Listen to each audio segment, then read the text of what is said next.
আজ বানিয়ে ফেলবো পনির দিয়ে দুর্দান্ত এক রেসিপি।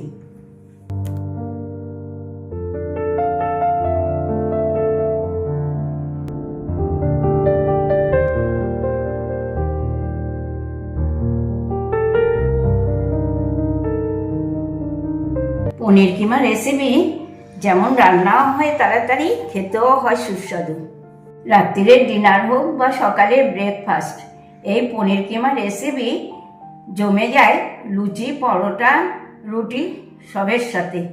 বন্ধুরা, তোমরা সবাই ভালো আছো তো? তাহলে চলো আজ শিখিয়ে দিই পনির কিমার রেসিপিটা। এর জন্য নিয়ে নিয়েছি 200 গ্রাম পনির। এটাকে আমি হাত দিয়ে এরকম করে ভেঙে নেব।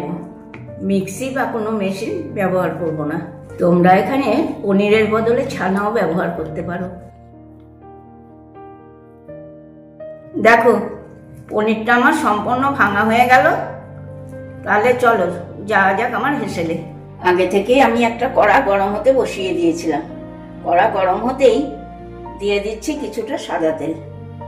তেলটা একটু গরম হতেই দিয়ে নিচ্ছি 2 শুকনো লঙ্কা আর অল্প করে একটু সাদা জিরে। একটু নাড়াচাড়া করে দিয়ে দিচ্ছি 2 চামচ বেসন। আর এটা কিন্তু একদম লো আঁচে করবে। এবার দিয়ে দিচ্ছি ছোট চামচের 1 চামচ আদা বাটা, দিচ্ছি ছোট চামচের 1 চামচ কাঁচা লঙ্কা বাটা।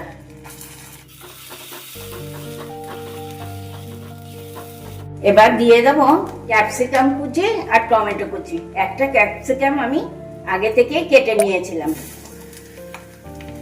আর একটা টমেটো কেটে নিয়েছিলাম। এটাকে আমি একসাথে এবার নাড়াচাড়া করে নেব। দিয়ে দিচ্ছি পরিমাণ মতন 1 চামচ নুন, দিচ্ছি অল্প করে একটু হলুদ গুঁড়ো, ছোট চামচের 1/2 চামচ জিরে গুঁড়ো, কাশ্মীরি লঙ্কার গুঁড়ো। একটু নাড়াচাড়া করে দিয়ে দেবো বেশ খানিকটা জল।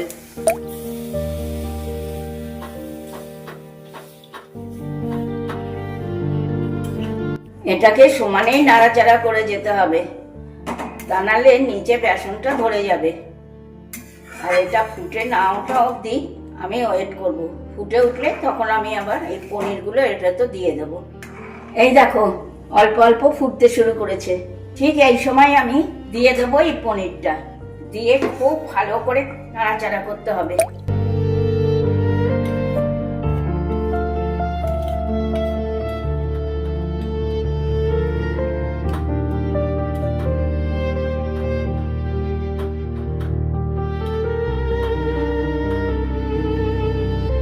এই দেখো, বড় বড় ফুটে এসে গেছে। এই সময় আমি দিয়ে দেবো সামান্য একটু চিনি, দিয়ে দেবো অল্প করে একটু ধনেপাতা কুচি, দেবো ছোট চামচের 1 চামচ গরম মশলা। এবার আমি এটাকে খুব ভালো করে আবার নাড়াচাড়া করে নেব।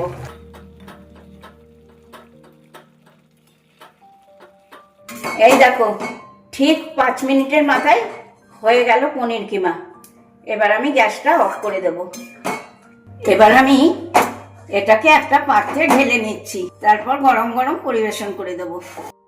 বন্ধুরা, নিরামিষ দিনের জন্য তোমাদের পনির কিমার রেসিপিটা ভালো লেগেছে তো?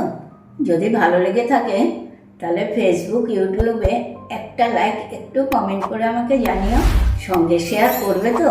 ভুলে যাওনি নিশ্চয়ই মুখার্জি কিচেন। তাহলে আজকে আসি, টাটা, বাই বাই। তোমরা সবাই ভালো থেকো, সুস্থ থেকো।